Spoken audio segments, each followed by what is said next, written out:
आसमानी बाप यीशु मसीह नासरी के नाम में हम तेरी शुक्रगुजारी करते हैं इस वक्त के लिए।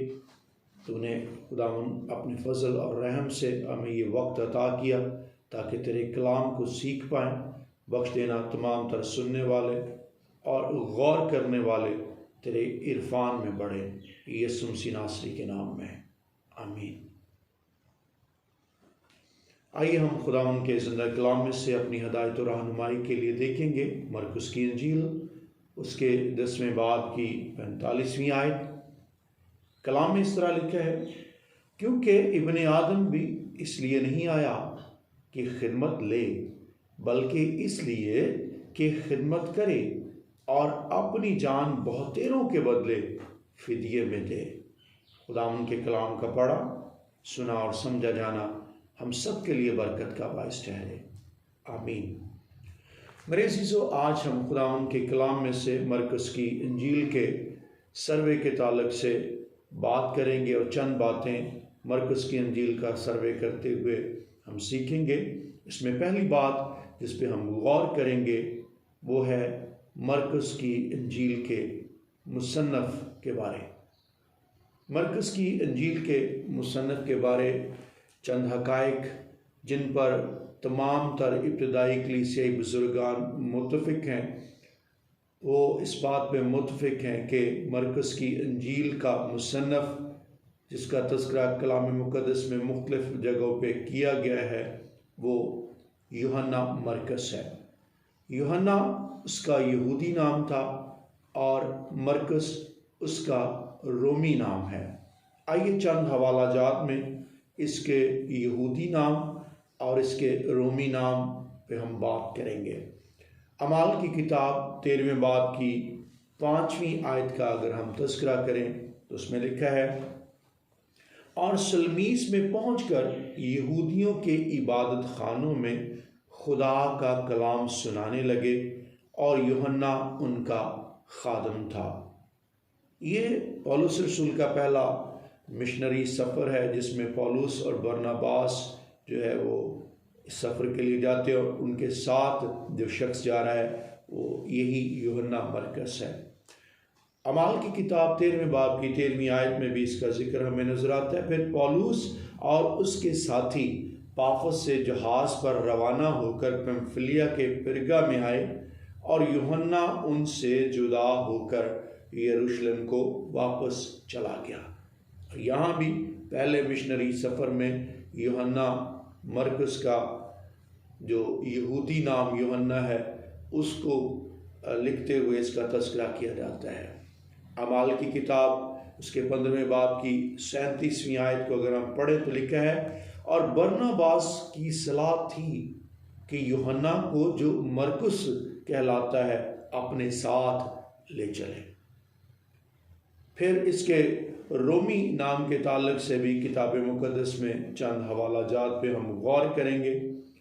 कुलसियों के नाम लिखा गया पौलुस रसूल का ख़त उसके 4 बाब की 11वीं आयत में लिखा है, अरिस्तर्खुस जो मेरे साथ कैद है तुमको सलाम कहता है, और बरनबास का रिश्ते का भाई मरकुस जिसकी बाबत तुम्हें हुक्म मिले थे, अगर वो तुम्हारे पास है तो उससे अच्छी तरह मिलना।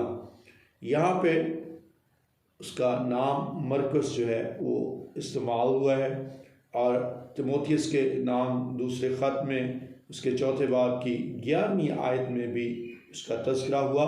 सिर्फ लूका मेरे पास है, मरकुस को साथ लेकर आ जा क्योंकि खिदमत के लिए वो मेरे काम का है। एक और हवाला जहाँ पे मरकुस नाम का जिक्र हमें मिलता है फिलेमोन के ख़त उसकी 24वीं आयत में, और मरकुस और अरिस्तर्खुस और दीमास और लूका जो मेरे हम खिदमत हैं तुझे सलाम कहते हैं। और पतरस के ख़त में भी हमें इस नाम का तज़किरा मिलेगा, और चूँकि मरकुस पतरस का रूहानी बेटा भी है इसलिए पतरस उसका जिक्र करते हुए पहले पतरस उसके 5वें बाब की 13वीं आयत में लिखते हैं, जो बाबुल में तुम्हारी तरह बरगुज़ीदा है वो और मेरा बेटा मरकुस तुम्हें सलाम कहते हैं। और कलाम मुक़द्दस में कुछ हवाला जात में ये दोनों नाम इकट्ठे भी इस्तेमाल हुए हैं। अमाल की किताब उसके 12वें बाब की 12वीं आयत में लिखा है, और इस पर गौर करके उस यूहन्ना की माँ मरियम के घर आया जो मरकुस कहलाता है। वहाँ बहुत से आदमी जमा होकर दुआ कर रहे थे। अब इस हवाले में इसके दोनों नाम जो है उनका तस्करा हमें मिलता है। और अमाल की किताब के 12वें बाब ही में उसकी 25वीं आयत में अगर हम देखें तो लिखा है, बरनबास और साउल अपनी खिदमत पूरी करके और यूहन्ना को जो मरकुस कहलाता है साथ लेकर यरूशलेम से वापस आए। हमें नज़र आता है कि इस किताब का मुसन्नफ़ जिसके ताल्लुक़ से तमाम तर इब्तदाई कलीसिया बुज़ुर्गान मुत्तफ़िक़ है कि यही यूहन्ना मरकस जो है, मरकस की इंजील का मुसन्नफ़ है। इसका तज़किरा हमें मुख्तलिफ़ हवाला जात में मिलता है। अगर हम मरकस के नाम के मतलब की बात करें तो मरकस के नाम का जो मतलब है वो बड़ा हथौड़ा, अ बिग हैमर जो है इसके नाम का मतलब जो है वो है। और मरकस की माँ का नाम भी इन्हीं हवाला जात में हमें नज़र आता है कि वो उसका नाम मरियम है, वो बरनबास की बहन है। अगरचे हमारे उर्दू तर्जमा में कुलसियों उसके 4 बाब की 10वीं आयत में बरनबास का रिश्तेदार इसका तर्जमा किया गया है, लेकिन अंग्रेज़ी तर्जमा किंग जेम्स वर्जन के मुताबिक एंड मरकस सिस्टर्स लॉ टू बरनबास, वहाँ पे इसको बरनबास का भांजा के तौर पे जो है उसका तर्जमा हुआ है, यानी जो मरकस की बहन का भाई है। अमाल की किताब उसके 12वें बाब की 12वीं आयत से 14वीं आयत की बुनियादों पर अगर हम देखें तो मरियम और मरकस, यानी मरियम जो मरकस की माँ है उसके ताल्लुक़ से और मरकस के ताल्लुक़ से उनकी जो फाइनेंशियल स्टेटस की बात है, ये दौलतमंद लोग थे। अगर हम इस हवाले को गौर से देखें तो हमें नज़र आता है कि वो एक अमीर ख़ानदान से ताल्लुक़ रखते थे। अमाल की किताब 12वें बाब की 12वीं आयत से। और इस पर गौर करके उस यूहन्ना की माँ मरियम के घर आया जो मरकुस कहलाता है। वहाँ बहुत से आदमी जमा होकर दुआ कर रहे थे। जब उसने फाटक की खिड़की खटखटाई तो रुदी नाम एक लौंडी आवाज़ सुनने आई। अब इस हवाले में 3 बातें जिस पे हम गौर करेंगे जो हमें बताती हैं कि मरकस की माँ मरियम और मरकस यानी यूहन्ना मरकस जो है वो एक दौलतमंद ख़ानदान था। इसमें नंबर 1, इसके घर के अंदर ईमानदारों की एक बड़ी तादाद जो है वो मौजूद थी, बहुत सारे लोग जमा थे। इसका मतलब है जिस घर में वो मौजूद थे ये एक बड़ा घर था। और फिर इस घर के फाटक का जिक्र भी किया गया, तो ये फाटक भी इस बात को जाहिर करता है कि जिस घर में ये फाटक लगा हुआ है एक बड़ा घर है। और फिर इसके साथ साथ उस घर के अंदर एक खादमा भी मौजूद है जिसका नाम रुदी बताया जाता है, और रुदी नाम एक लौंडी आवाज़ सुनने आई। यूहन्ना मरकस के फाइनेंशियल स्टेटस की अगर हम बात करें तो ये एक अमीर आदमी है। इब्तदाई कलीसिया के ज़्यादातर बुजुर्गान इस बात पर मुत्तफ़िक़ हैं कि मरकस की इंजील इसी यूहन्ना मरकस ने लिखी है। और इब्तदाई बुजुर्गान में से अरेनियस एक बुज़ुर्ग हैं, वो लिखते हैं कि मरकस जो पतरस का शागिर्द और तर्जुमान है, उसने अपनी तहरीर में हमें वो बातें पेश की हैं जो पतरस मुनादी करता रहा था। चूँकि यूहन्ना मरकस पतरस का रूहानी बेटा या शागिर्द था, इसलिए वो पतरस की तालीमात से मुतासर नज़र आता है। एक और इब्तदाई बुज़ुर्ग ऑरिगन कहते हैं मरकस अपनी इंजील वैसे ही लिखता है जैसा पतरस उसकी रहनुमाई या हदायत करता है। इसके साथ साथ एक और इब्तदाई बुजुर्ग जस्टिन मार्टिन, वो कहते हैं कि मरकज़ की इंजील को पतरस की यादें भी कहा जाता है। अब चूँकि पतरस जो है वो यूहन्ना मरकज़ का रूहानी उस्ताद है, इसलिए यूहन्ना मरकज़ हमें पतरस की तालीमात से पूरी तरह से जो है वो मुतासर नज़र आता है और उसी के ज़रिए असर उसने ये सारी बातें लिखी हैं। इसके साथ साथ चंद इब्तदाई बुजुर्गान या इल्म इलाहियात के माहिर यूहन्ना मरकज़ को मरकज़ की इंजील के अंदर ही उस नौजवान को के तौर पर भी गुमान करते कि ये वो नौजवान था जब यीशु मसीह नासरी गिरफ्तार हुए तो उसका तज़किरा हुआ कि एक शख्स जो मुहीन चादर ओढ़े हुए था, और जब यीशु मसीह को पकड़ने के लिए आए तो लोगों ने उसको पकड़ना चाहा तो अपनी चादर छोड़कर नंगा भाग गया। कुछ बुजुर्गान या कुछ इल्म इलाहियात के माहिर ये भी कहते हैं कि ये वही नौजवान है। और पौलुस रसूल के पहले इब्तदाई मिशनरी सफ़र के अंदर हमें मिलता है कि ये उनके साथ था, और फिर दूसरे मिशनरी सफ़र में ये बरनबास के साथ था और मुनादी करता हुआ हमें नज़र आता है। अगर हम इस किताब के कुछ अदाद शुमार की बात करें तो ये किताब टोटल 16 अबवाब पर मुश्तमिल है, और इस किताब के अंदर 678 आयात, टोटल 678 आयात हमें मिलेंगी। और मरकज़ ने टोटल 10 तमासील का ज़िक्र मरकज़ की इंजील के अंदर किया है। और अगर हम मोजज़ात की बात करें तो इस किताब के अंदर हमें 20 मोजज़ात नज़र आएंगे।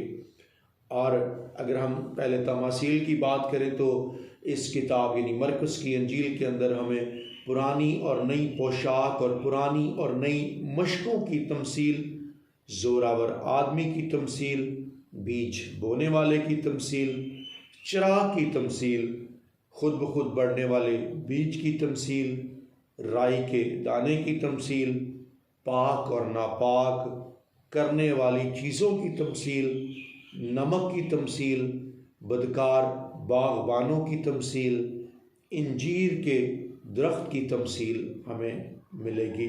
और टोटल 10 तमासील मरकज़ की इंजील के अंदर हमें मिलेगी।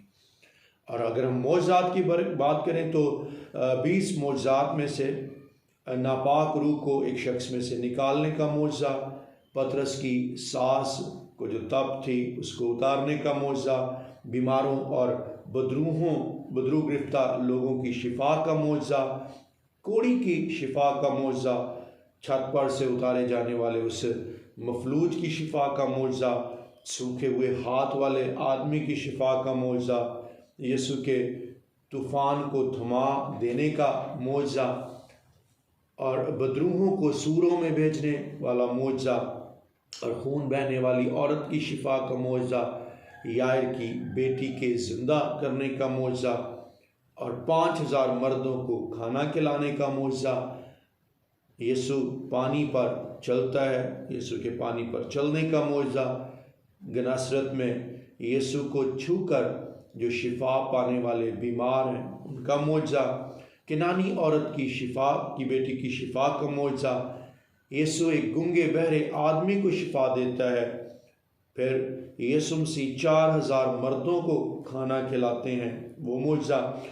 यीशु बैतसैदा में एक अंधे को शिफा देते हैं, लड़के में से गूंगी नापाक बदरू के निकल जाने का मोजज़ा, यरीहू में अंधे बरतमाई की आंखों को खोलने का मोजज़ा, और अंजीर के दरख्त को सुखाने जैसे तमाम तर मोजज़ात मरकज़ की इंजील में शामिल हैं।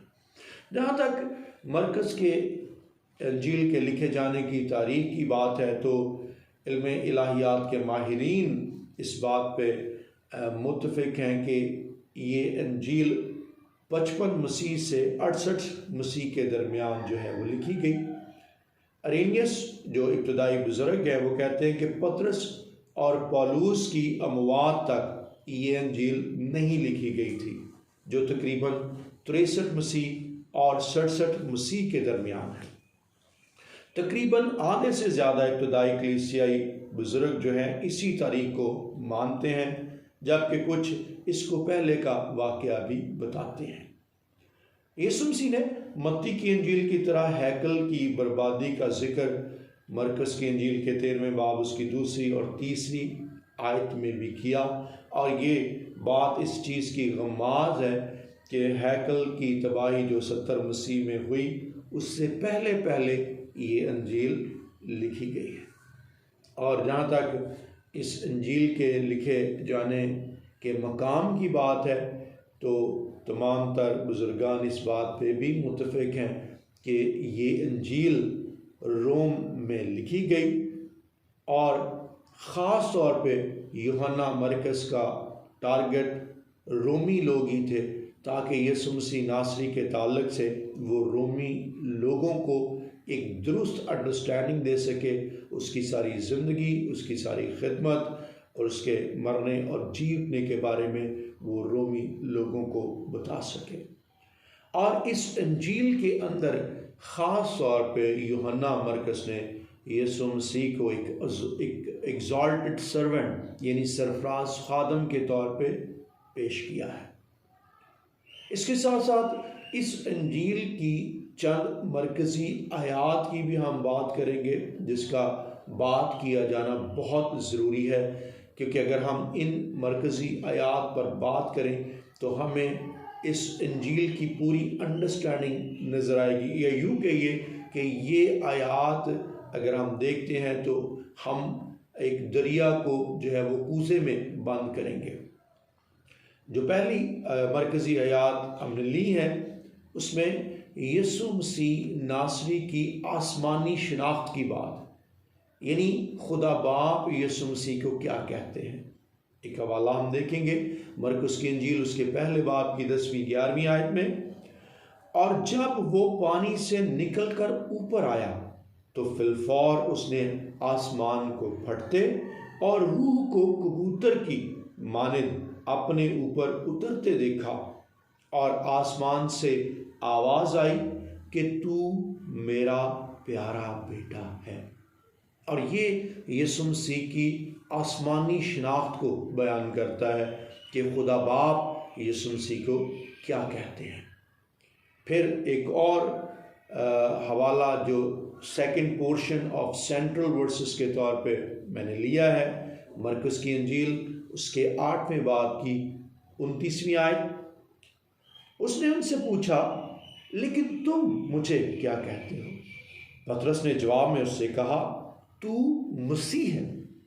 और ये सेंट्रल जो वर्स का हिस्सा हम देखते हैं, इसमें यीशु मसीह नासरी की ज़मीनी पहचान है कि ज़मीन के लोग या ज़मीनी उसकी पहचान बतौर उस मसीह के है जिसके इंतज़ार में इसराइल के लोग बैठे हुए थे, और इसराइली लोग इंतज़ार कर रहे थे उस मसीहा का जो उन्हें निजात दे और उन्हें रिहा करवाए।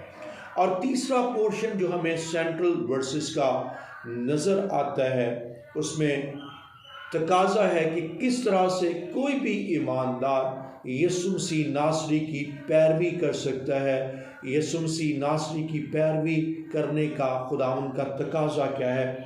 मरकुस की इंजील उसके 8वें बाब की 34वीं और 35वीं आयत को अगर हम देखें तो उसमें लिखा है, फिर उसने भीड़ को अपने शागिर्दों समेत पास बुलाकर उनसे कहा, अगर कोई मेरे पीछे आना चाहे तो अपनी खुदी से इनकार करे और अपनी सलीब उठाए और मेरे पीछे हो ले।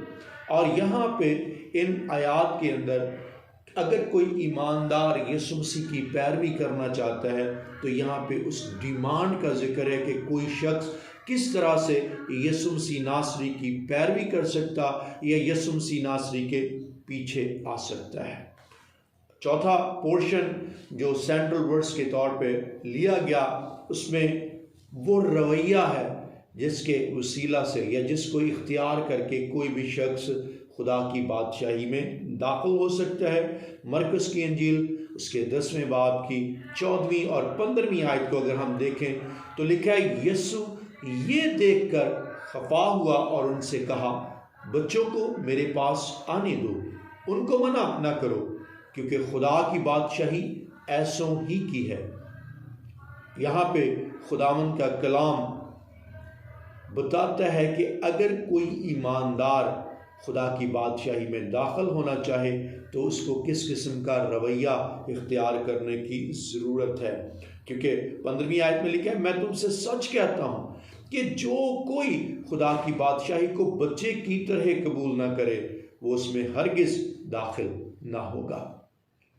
और 5वां जो सेंट्रल वर्ड्स का पोर्शन लिया गया उसमें वो सबसे बड़ा हुक्म जिसका तज़किरा अगरचे पुराने अहदनामे में भी है और यीशु मसीह नासरी ने भी उसी बड़े हुक्म को सेंटर बनाया, उसका तज़किरा मरकुस की इंजील उसके 12वें बाब की 28वीं आयत से 31वीं आयत। और फ़कीहों में से एक ने उनको बहस करते सुनकर जान लिया कि उसने उनको खूब जवाब दिया है। वो पास आया और उससे पूछा कि सब हुक्मों में अव्वल कौन सा है? यीशु ने जवाब दिया कि अव्वल ये है, ए इस्राएल सुन, खुदावंद हमारा खुदा एक ही खुदावंद है और तू खुदावंद अपने खुदा से अपने सारे दिल और अपनी सारी जान और अपनी सारी अकल और अपनी सारी ताकत से मोहब्बत रख। दूसरा ये है कि तू अपने पड़ोसी से अपने बराबर मोहब्बत रख। इनसे बड़ा और कोई हुक्म नहीं। यहाँ पे सबसे बड़े हुक्म का तज़किरा इन सेंट्रल वर्सेस में लिया गया। और छठा पोर्शन जो सेंट्रल वर्सेस का है वो हमारे ईमान का एक बहुत बड़ा हिस्सा है कि कोई भी बिलीवर जब यीशु पर ईमान रखे तो ये ईमान रखे कि यीशु मसीह नासरी जिंदा खुदा है। मरकुस की इंजील उसके 16वें बाब की 6ठी आयत में उसने उनसे कहा, ऐसी हैरान ना हो, तुम यीशु नासरी को जो मसलूब हुआ था ढूंढती हो, वो जी उठा है। इन तमाम तर सेंट्रल वर्सेस के अंदर हमें पूरी मरकुस की इंजील का आता नजर आएगा कि यीशु मसीह नासरी की आसमानी पहचान क्या है, यीशु मसीह नासरी की ज़मीनी पहचान क्या है, यीशु मसीह नासरी जो है वो क्या तकाजा करता है कि अगर उसके पीछे को आना चाहता है तो उसको क्या करना होगा, फिर उसकी ज़िंदगी के अंदर रवैया किस तरह का होना चाहिए, उसको कौन सा सबसे बड़ा हुक्म जिसको फॉलो करने की ज़रूरत है और उसको क्या ईमान रखने की ज़रूरत है। मरकज़ की अंजील की ये वो मरकज़ी आयात हैं जिनका समझना ज़रूरी है। अगला हिस्सा जिसको जो हम डिस्कस करेंगे वो है मरकज़ की अंजील के लिखे जाने का मकसद, और ये हमारा टोटल 8वां पॉइंट है। मरकज़ की अंजील जब यूहन्ना मरकज़ लिखता है तो दर हकीकत वो यीशु मसीह नासरी को एक ऐसे एग्जॉल्टेड सर्वेंट, एक ऐसे सरफराज खादम के तौर पे जाहिर करता है जो इंसान है और तरस खाने वाला है। और इसी इंजील के अंदर वो जहाँ वो उसको एग्जॉल्टेड सर्वेंट के तौर पे पेश करता है, वो ये भी बताना चाहता है कि अगरचे वो एक खादिम है लेकिन वो एक बाइख्तियार और पूरी कुदरत रखने वाला खादिम है और उसको बदरूहों पर, बीमारी पर और मौत पर पूरा इख्तियार हासिल है। इसके साथ साथ इस किताब के लिखने का एक ख़ास पर्पज़ ईमानदारों को इनकरेज करना भी है, ईमानदारों को दिलेरी देना है ताकि वो मसीह ईमानदार जो इब्तिदा में अज़ार आसानियों का सामना कर रहे थे वो यीशु मसीह की हालात ज़िंदगी से और यीशु मसीह की कुदरत से और यीशु मसीह के जी उठने पर ईमान रखते हुए दिलेरी को रिसीव करें। और इस इंजील के अंदर अगर हम गौर करें तो यूहन्ना मरकज़ एक ख़ास लफ्ज़ जो है उस पर बहुत ज़्यादा जोर देता है, और वो लफ्ज़ है फिल फॉर। और अगर हम गौर करें तो जो इसके लिए यूनानी लफ्ज़ यूथियोस का इस्तेमाल यूहन्ना मरकुस ने किया है, और ये कुछ 40 बार इस लफ्ज़ को इस्तेमाल करता है, जो कि दूसरी अनाजील के मुकाबले में बहुत ज़्यादा है। ताहम इस इंजील के अंदर यूहन्ना मरकुस दीगर अनाजील यानी मत्ती और लूका की इंजील की तरह यीशु मसीह के नसब नामे का जिक्र नहीं करता। इसकी दो ख़ास बड़ी वजूहात हैं। उसमें पहली वजह तो ये है कि रोमियो के नज़दीक शायद ये बहुत बड़ी बात नहीं या बहुत बड़ा तज़किरा नहीं था, और सेकेंडली चूँकि यूहन्ना मरकुस यीशु मसीह नासरी को एक खादम के तौर पे पेश कर रहा है, तो ये बात सानवी हो जाती है कि खादम का कोई नसबनामा हो या ना हो। इस सबब से यूहन्ना मरकुस जो है वो यीशु मसीह के नसबनामे की बात नहीं करता। अगर हम गौर करें तो यूहन्ना मरकुस जो है इस इंजील के अंदर बहुत सारी जो टर्मिनोलॉजी हैं, बहुत सारे अल्फाज जो हैं उनका इस्तेमाल करता है, और वो रोमियो को दर हकीकत वो टर्मिनोलॉजी समझाना चाहता है। मैं चाहता हूँ कि कुछ अल्फाज जिनका हम ज़रूर ज़िक्र करें। मरकुस की इंजील 3 बाब की 17 आयत में वो बुआ निर्गस जो है वो लफ्ज़ इस्तेमाल करता है, जिसका मतलब गरज के बेटे हैं। मरकुस की इंजील उसके 5वें बाब की 41वीं आयत में तलीता कुमी का लफ्ज़ इस्तेमाल हुआ, ए लड़की मैं तुझसे कहता हूँ उठ। फिर मरकुस की इंजील 7वें बाब की 11वीं आयत में लफ्ज़ कुर्बान यानी खुदा की नज़र हो चुका इसका तज़किरा करता है। मरकुस की इंजील के 7वें बाब की 34वीं आयत में लफ्ज़ इफ्ता यानी खुल जा का इस्तेमाल हुआ। मरकुस की इंजील 14वें बाब की 36वीं आयत में अब्बा यानी ए बाप का तज़किरा हुआ। मरकुस की इंजील 15वें बाब की 22वीं आयत में लफ्ज़ गुलगुता यानी खोपड़ी की जगह का इस्तेमाल हुआ, और मरकुस की इंजील 15वें बाब की 34वीं आयत में इलूही यानी ए मेरे खुदा उसका तज़किरा हुआ है।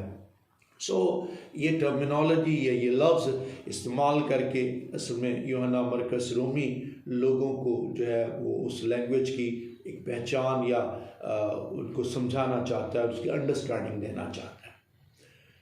मरकुस की इंजील के अंदर एक और अहम बात जिस पे हम गौर करेंगे कि मरकुस की इंजील के अंदर नबूवतों की वो नबूवतें जो पुराने अहदनामे में हुई उनकी तकमील का जिक्र भी करता है।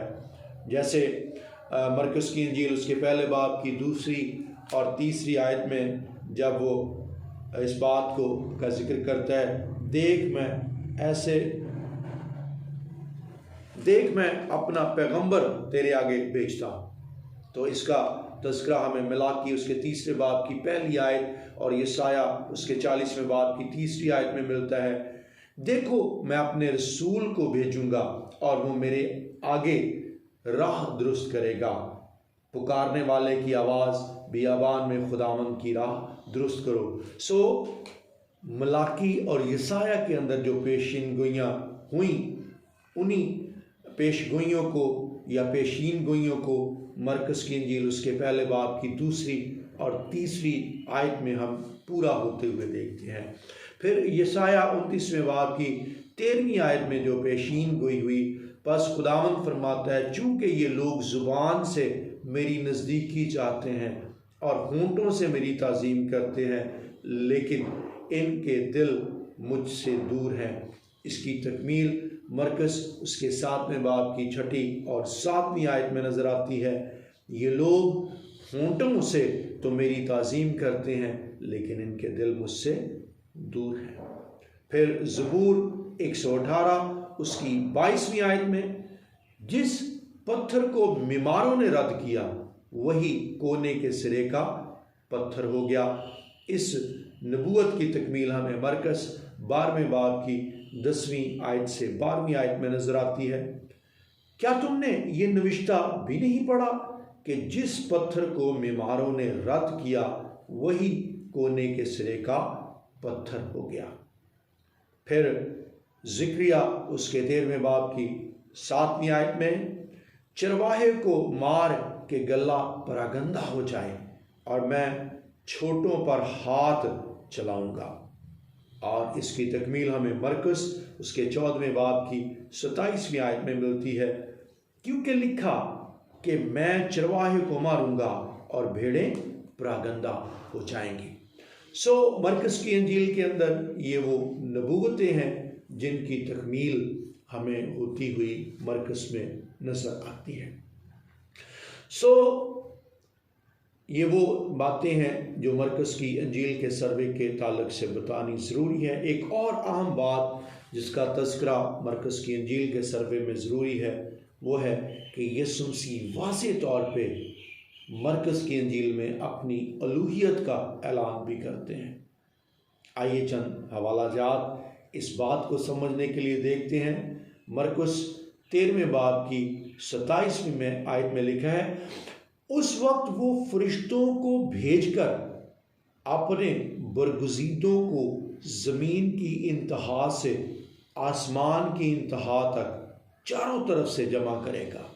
अब ये इब्ने आदम के लौट कर आने के ज़िक्र को पेश किया गया है और उसमें बताया गया है कि इब्ने आदम अपने जो है वो फरिश्तों को भेजेगा। अब फरिश्ते किसी बशर के नहीं हो सकते, या कोई भी बशर ये दावा नहीं कर सकता कि मैं अपने फरिश्तों को भेजूंगा, ये सिर्फ खुदा ही कर सकता है। इस स्टेटमेंट के अंदर इब्ने आदम यानी यीशु मसीह नासरी दर हकीकत अपने खुदा होने का दावा करते हैं। फिर मरकुस की इंजील दूसरे बाब की 10वीं आयत में लिखा है, लेकिन इसलिए कि तुम जानो कि इब्ने आदम को ज़मीन पर गुनाह मुआफ़ करने का इख्तियार है। और जब यीशु मसीह इस इख्तियार की बात करते हैं तो दर हकीकत यीशु मसीह यही कह रहे हैं कि पहचानो कि मैं खुदा हूँ, क्योंकि बशर जो है वो गुनाह मुआफ़ नहीं कर सकता, ये सिर्फ खुदावंद के पास इख्तियार है और इब्ने आदम ही गुनाह मुआफ़ कर सकता है। एक और हवाला मरकुस उसके दूसरे बाब की 28वीं आयत, बस इब्ने आदम सब्बत का भी मालिक है। और यहाँ जब यीशु मसीह ये कहते हैं कि इब्ने आदम सब्बत का भी मालिक है तो दर हकीकत वो ये कह रहे हैं कि मैं खुदा हूँ जिसने सब्बत को बनाया है, मैं सब्बत को बनाने वाला हूँ। इस हवाले के अंदर वो सब्बत का मालिक होने की बात करते हैं। ये ख़ास अहम पॉइंट था, एक अहम पहलू था जो मरकुस की इंजील के सर्वे के अंदर बताना लाजम था कि यीशु मसीह नासरी इस इंजील में अपनी अलूहियत का ऐलान करते हैं। एक और ख़ास पहलू, एक और ख़ास बात जो मरकुस की इंजील के सर्वे के ताल्लुक से जाननी ज़रूरी है, और वो वाक़यात हैं जो मरकुस की इंजील में तो मौजूद हैं लेकिन दीगर अनाजील में वो मौजूद नहीं है। इसमें मरकुस की इंजील उसके 8वें बाब की 22वीं आयत से 26वीं आयत को अगर हम देखें तो बैतसैदा के मकाम पर अंधे की शिफा का मोजा हमें नज़र आता है, और ये मोजा सिर्फ मरकुस की ही इंजील में रकम है, बाकी दीगर अनाजील में इसको नहीं लिखा गया। और फिर एक और वाक़या जो मरकुस की इंजील उसके 14वें बाब की 51 और 52 आयत में मौजूद है, और यहाँ यीशु मसीह की गिरफ्तारी के वक्त उस नौजवान का तज़किरा मौजूद है जो मुहीन चादर ओढ़े हुए था, लेकिन जैसे ही लोगों ने उसको पकड़ने की कोशिश की तो वह अपनी चादर को छोड़कर वहाँ से बरहना भाग गया है। ये वो सारे पॉइंट्स हैं, और इनमें जो आखिरी हिस्सा है उस पर हम बात करेंगे। उसमें मरकुस की इंजील का खाका या मरकुस की इंजील की आउटलाइंस की हम मुख्तसरन बात करेंगे। इसमें अगर हम इसके हिस्से बनाएं तो इसको 7 हिस्सों में हम डिवाइड करेंगे। इसमें पहले हिस्से में यीशु मसीह की खिदमत की तैयारी का जिक्र हमें मिलता है, जो मरकस की इंजील पहले बाब की पहली आयत से 13वीं आयत में हमें मिलेगा। फिर नंबर 2, गलील में यीशु मसीह की खिदमत का तज़किरा हमें मरकस की इंजील उसके पहले बाब की 14वीं आयत से 9वें बाब की 50वीं आयत में यह तज़किरा हमें मिलेगा। फिर तीसरे हिस्से में यरूशलेम की जानब उसके सफ़र की बात है। ये मरकस की इंजील 10वें बाब के पहली आयत से 52 आयत तक इसका तज़किरा हमें मिलेगा। फिर चौथे हिस्से में यरूशलेम में यीशु मसीह की खिदमत का तज़किरा हमें मरकस की इंजील में मिलेगा, और ये मरकस की इंजील के 11वें बाब की पहली आयत से 13वें बाब की 37वीं आयत के अंदर हम इसको देखेंगे। और फिर 5वें हिस्से में यरूशलेम में उसके दुख और मौत का तज़किरा हमें मिलेगा। ये मरकस की इंजील उसके 14वें बाब की पहली आयत से 15वें बाब की 47वीं आयत में हम पढ़ सकेंगे। फिर छठे हिस्से में यीशु मसीह का जी उठना और जाहिर होना, ये मरकस की इंजील के 16वें बाब की पहली आयत से 13वीं आयत तक हमें नजर आएगा। और उसका 7वां हिस्सा इरशाद आज़म और आसमान से खिदमत के जारी रखने का तज़किरा हमें मिलेगा। ये मरकस की इंजील उसके 16वें बाब की 14वीं आयत से 20वीं आयत में इस तज़किरे को हम पढ़ पाएंगे। मरकस की इंजील की ये वो अहम बातें थी जिनको हमने देखा। मैं इन बातों को दोबारा आपके साथ जो है वो दोहराऊँगा। इसमें पहली बात हमने देखी मुसन्नफ़ के बारे में कुछ मालूमात, फिर मरकस की इंजील के अदाद शुमार के बारे में, फिर इसके लिखे जाने की तारीख़ के ताल्लुक़ से, फिर लिखे जाने के मकाम के ताल्लुक़ से, फिर किन लोगों को ये इंजील लिखी गई, और फिर इस इंजील का मरकज़ी मौजू क्या है, और फिर नंबर 7 इस इंजील के अंदर वो कौन सी मरकज़ी आयात हैं। नंबर 8 मरकस की इंजील के लिखे जाने का मकसद क्या है, और फिर नंबर 9 मरकस की इंजील के अंदर किन अल्फाज पर या बातों पर ख़ास तौर पर जोर दिया गया। नंबर 10 मरकस की इंजील में नबूवतों की तकमील का जिक्र। नंबर 11 मसीह की अलूहियत के ऐलान का जिक्र। नंबर 12 मरकस की इंजील के वो वाक़यात जो दीगर अनाजील में मौजूद नहीं है। और नंबर 13 मरकस की इंजील की वो सारी आउटलाइंस, बड़ी बड़ी आउटलाइंस, वो 7 आउटलाइंस, इनका हमने जिक्र किया। आखिर में स्टूडेंट्स के लिए चंद सवालात मरकस की इंजील के इस सारे सर्वे के ताल्लुक़ से हैं, जिनके बारे में स्टूडेंट्स को जानना ज़रूरी है और उनको याद रखना ज़रूरी है, ताकि वो अपने एग्ज़ाम्स में इन सवालों को अटेम्प्ट कर पाएँ। इसमें पहला सवाल, मरकस की इंजील के मुसन्नफ़ का यहूदी नाम क्या है। फिर मरकस की इंजील के मुसन्नफ़ का रोमी नाम क्या है। तीसरा सवाल, मरकस की इंजील के मुसन्नफ़ की माँ का नाम क्या है। नंबर 4, अंग्रेज़ी तर्जमे के मुताबिक मरकस का बरनबास से क्या रिश्ता है। नंबर 5, मरकस किस रसूल का रूहानी बेटा था। नंबर 6, मरकस की इंजील की कुल आयात कितनी है। फिर नंबर 7, मरकस की इंजील में मौजूद कुल तमासील कितनी है। नंबर 8, मरकस की इंजील के लिखे जाने के साल का तज़किरा जो हुआ है वो कौन से हैं। फिर मरकस की इंजील किन लोगों को लिखी गई। फिर मरकस ने यीशु को बतौर क्या पेश किया है। फिर मरकस की इंजील के मकासद में से कोई एक मकसद उसको बयान किया जा सकता है। फिर मरकस की इंजील में किस लफ्ज़ को कम से कम 40 बार इस्तेमाल किया गया है। मरकस की अंजील में किसी एक नबूवत का जिक्र जो पहले यसाया नबी ने भी की। फिर यीशु ने मरकस की अंजील में कैसे अपनी अलूहियत को जाहिर किया है। फिर एक और सवाल, मरकस की अंजील का कोई ऐसा वाक़या जो दीगर अनाजील में मौजूद नहीं है। ये वो सवालात हैं जो alpha omega Bible college Toba के स्टूडेंट्स के लिए हैं, ताकि वो इन सवालों को जान पाएँ, सीखें और एग्ज़ाम्स में अटैम्प्ट कर पाएँ। खुदावंद इस सारे कलाम के वसीला से हम सबको बड़ी बरकत दे।